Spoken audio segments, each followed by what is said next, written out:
Yun, magandang buhay sa lahat mga bossing at tayo ay uuwi na. Ang karugtong ng ating video nung kinuha natin yung ang barko na dadaong mga bossing. Bali may daanan din dyan na pauwi, kaya lang dyan ako nang galing kanina nung papunta. Kaya siguro mas okay ka sa ibang way naman ako dumaan. Diba mga bossing? Yan, let's go.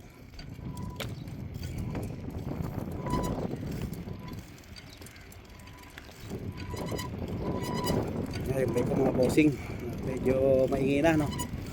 Umaandar, gumagalgal na medyo sa mga biyasa sa mga bisikleta dyan mga bossing. Ano kaya mga posibleng problema na itong bike pag maingay na pag umaandar? Sa bearing kaya yun ng gulong o sa may bearing ng pedal?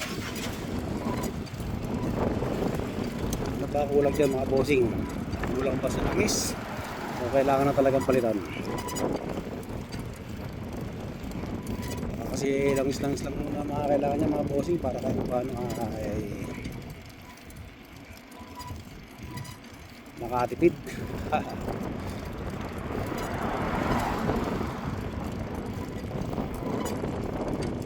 Para magkamit-gamit pa natin, pero siguro ito siyempre gawa na masusunod natin ngayon. Pero siya diba sa mga matrikan para hindi na masisira ng mas malaking sira, diba mga bossing? Tama pa yung sinabi ko dahil kahit ako ay medyo nagulan sa sinabi ko mga bossing. Ang ibig ko masabi mga bossing na para maagapan na hindi na lalo naman kayo problema. Yun, medyo okay siguro sinabi ko ano mga bossing. Yun yung nakakalito kasi mga bossing tayo safety. Ito naman kasi malaki itong ano yan side yan. Ayan, smart all.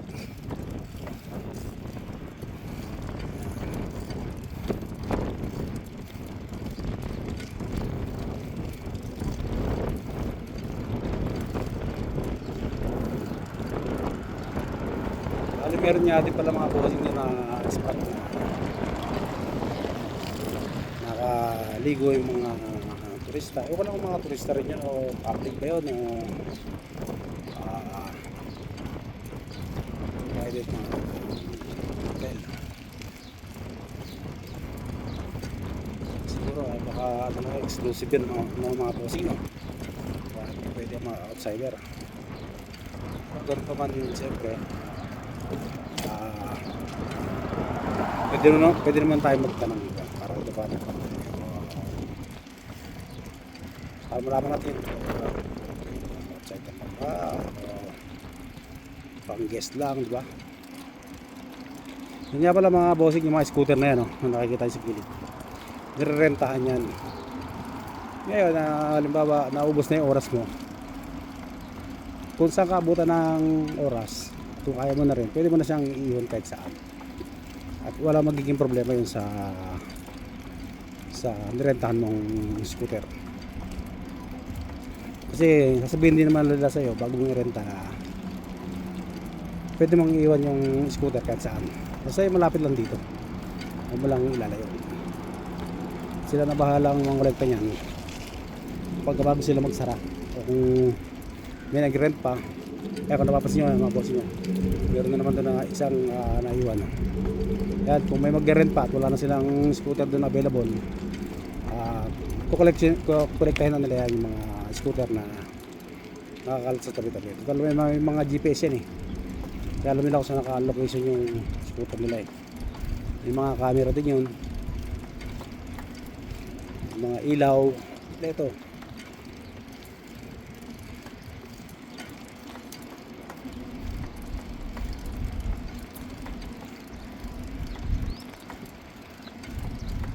Bali nga pala mga bossing, mag-alas 11 na ng umaga.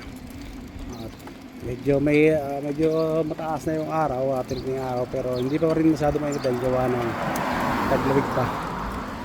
Pero baka after ng 2 months, ayan, 2 months to go, ayan, mainit na yan. Summer na summer ngayon. Hindi na tayo makakabisikleta ng mga ganitong kalayo.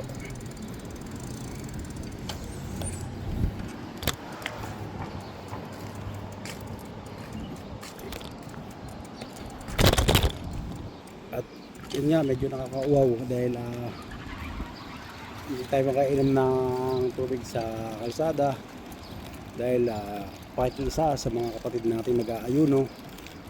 Suportahan natin ang kanilang pag-aayuno.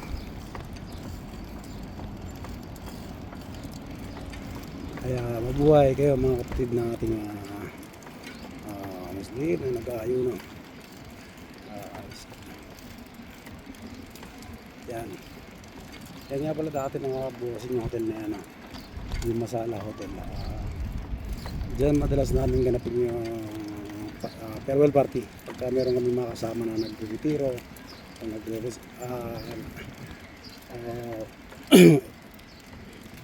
o natatanggal. Diyan kami nagbubook ng hotel. May mga ano dyan, catering. Okay naman yung pagkain. At unlimited pagkain talaga.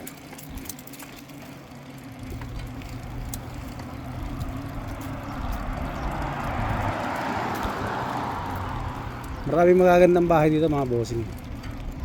Sa lugar na to kasi parang ano to subdivision eh. At tapos may hotel pa sa loob. Yun yung hotel na yun. Yung hotel na to, yan ito. Hotel pa to, yung ano to. Haba na to. Napakain hotel na yun mga bossing. Talaga ang pag nag-jogging ka, ikutin mo lang to ng isang beses eh.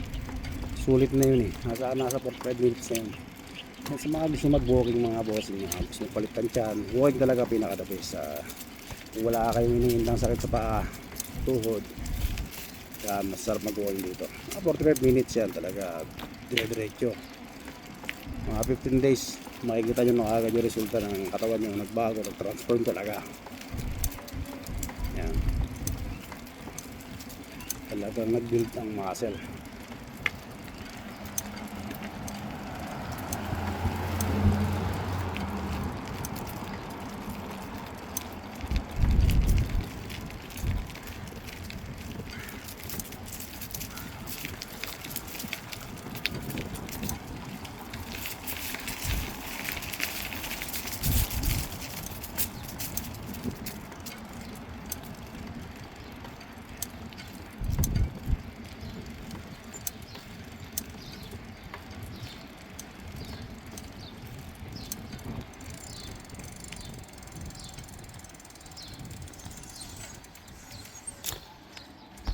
Oops, siguro wala tayo nire-retat ng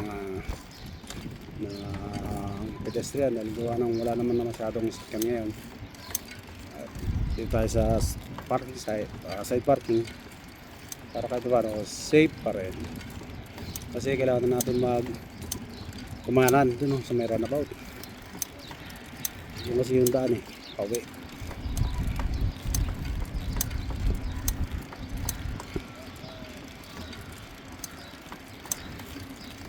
Bali nga pala mga bossing,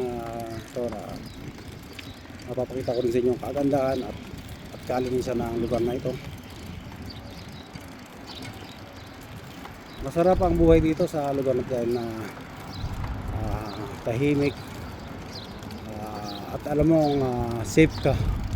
Yun ang pinaka-importante sa lahat. Safe ang tao, maglakad sa umaga, gabi, tanghali, madaling araw. Wala po talaga nangyayaring masama sa tao. Dito ang tao na madidisiplina dahil lahat ng kamalian o krimen may kaukulang parusa. Kaya ang tao hindi na talaga kailangan gumawa ng ng kalokohan. Kahit salita lang o kahit masama o magnanakaw, magmura,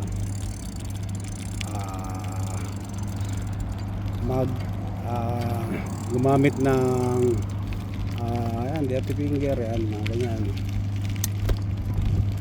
may kakulang parusa yan mga bossing. At yung mga away yan, buti pa makabangga ka, may dala-dala ka sa sakyan, makabangga ka, yung mga yan okay lang yan kasi normal na nangyari sa buhay yan dahil wala naman may gusto niyan.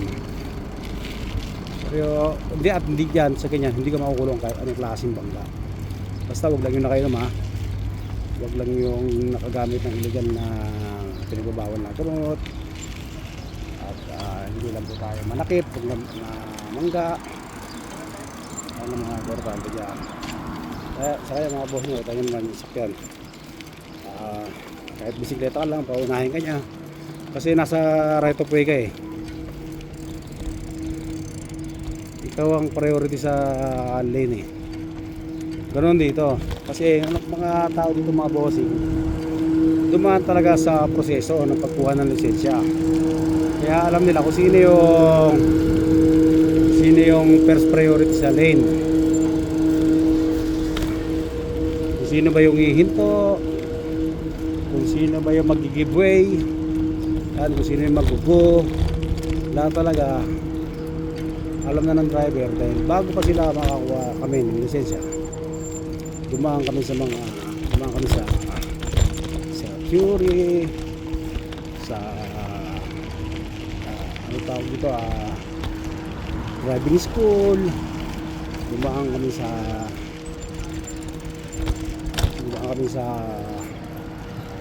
ano to, road test, side parking, reverse parking, lahat talaga ano,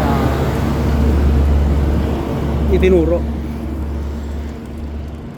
At dahil lang ang estudyante, pag hindi natuto, hindi ka makukuha ng lisensya, hindi ka mabigyan ng lisensya. Kaya importante na matuto, madisiplina para magkaroon ka ng lisensya. Kasi habang tumatagal yung pag-apply mo ng driving license, tumatagal din yung buwan, lumalaki rin yung gastos mo mga bossing. Kaya mas maganda talaga focus, disiplina, concentrate yan, makinig kay sa mentor yung tuturo ng driving yan. Tapos bukod doon may lisensya ka na, nakakuha ka ng lisensya, gamitin mo sa maayos na pagmamaneho. Huwag natin gayahin yung mga road na iba dyan, yung sa mga road range, kasi bandang ulo tayo rin naman yung magdadala nun tayo rin naman magsasakripisyo di ba? Kaya palagi natin babayin yung pasensya natin mga bossing. Meron tayo, mainit na natin, iwas na lang mga bossing. Layuan na lang natin yung taong gumagawa sa atin ng alam natin gagawa sa atin ng problema, diba? At least magkakaroon tayo ng peace of mind, diba? Ayan mga bossing, tulad na sinabi ko, medyo malayo lang itong way na ito na plano, pero okay lang kasi kahit paano napapasal ko kayo, makikita natin yung ganda ng paligid, diba mga bossing. Ayan, tulad nyan ito, pedestrian, pwedeng tuwid, left and right, ang tao, sakyan, hihinto kapag dadaan ng tao. Diba? Ayun, magpas kasi wala pa naman dadaan pero kung nagkataon na bago siya dumaan at dumaan yung tao, hihinto yun.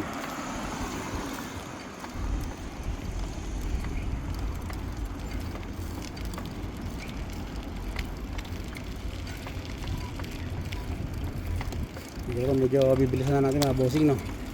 Kasi medyo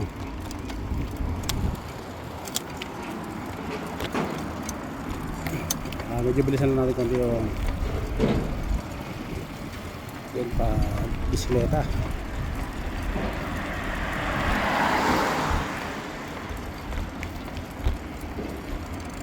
Kaya pala mga bossing dito dapat magkaroon ka pala ng bisikletang may ilaw para sa gabi hindi ka makasita, kasi dito nasisita kasi dito yung bike na walang ilaw. Kaya importante mga bossing may ilaw yung bike natin.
Mga bilihan din ng mga accessories ng bike dito mga bossing, saka magandang klase.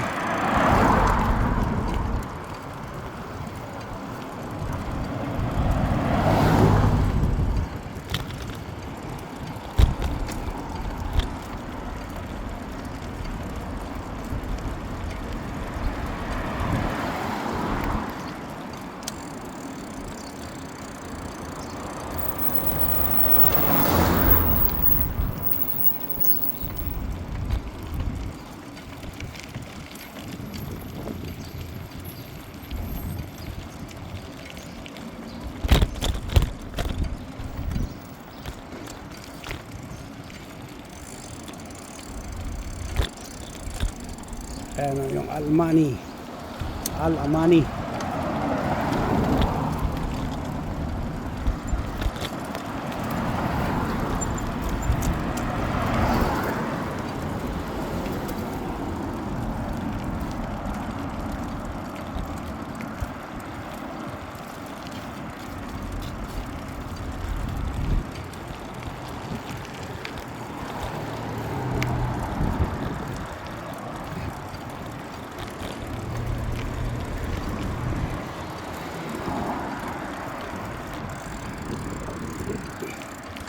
Dito tayo dadaan mga bossing sa let na to para sa ating sakyan. Yan.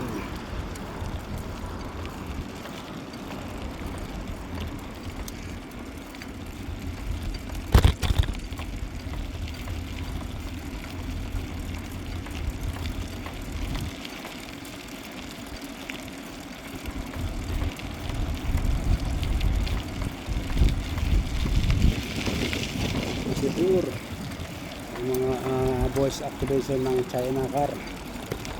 Pinapakaso sa loob niya mga bossing.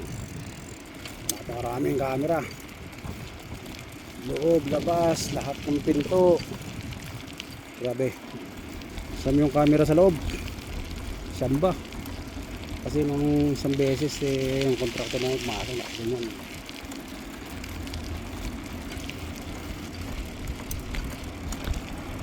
Pag-operate lahat, pagbukas ng pinto, sunroof, speed, limit, lahat talaga, voice activation.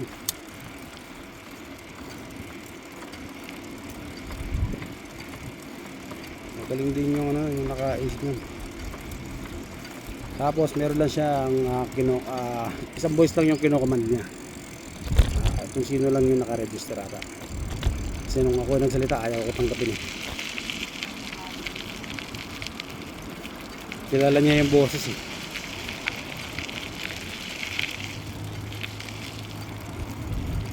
Kaya okay talaga.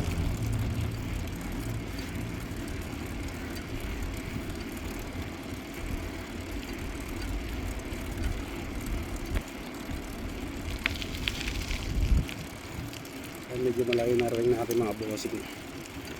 Gusto ba tayo sa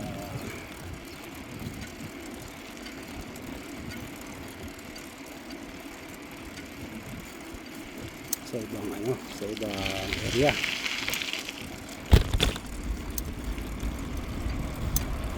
Kaya mga bossing, kung makapansin nyo, no? Wala masyadong sakyan dito sa binanganan ko. Kaya mas safe dito. Shortcut. Tapos saka ko ngayon na magkakanan dyan, yan, highway ulit. Kasi dyan na ang daba uwi.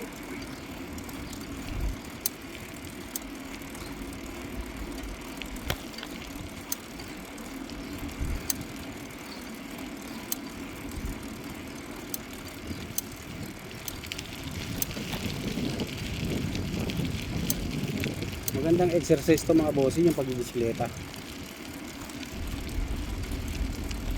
Kung wala kang nararamdaman ng sakit sa paa, sa tuhod, okay to, bisikleta.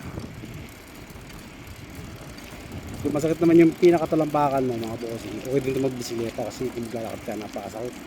Kasi yung full load ng katawan mo nandun sa pinakapit sa paa mo, kaya ang sakit pag nilalakad. Siyempre naranasan ko rin naman yan. At madalas ko maranasan. Yun nga ang problema talaga. Minsan na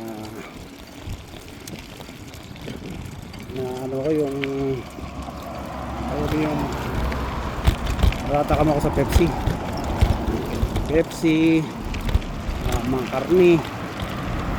Gusto ko na iwasan, pero iniiwasan ko na ng paunti-unti. Yun din na ang kagandahan.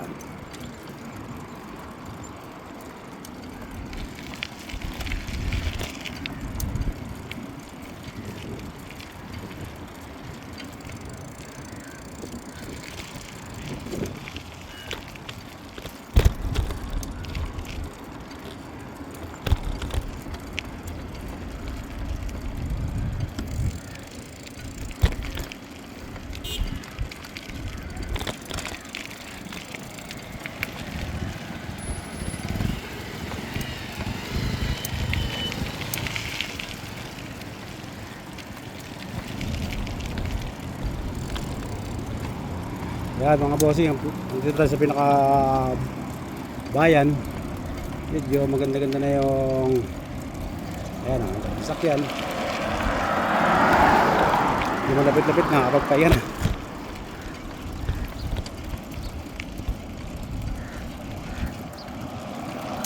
Kasama nga itong araw ng mga buwan ng ayuno, wala ka talaga mabibilan dito ng mga pagkain, bawal. Pero siguro yung mga parcel, yung mga take home, take away. Take away yan, pwede yan.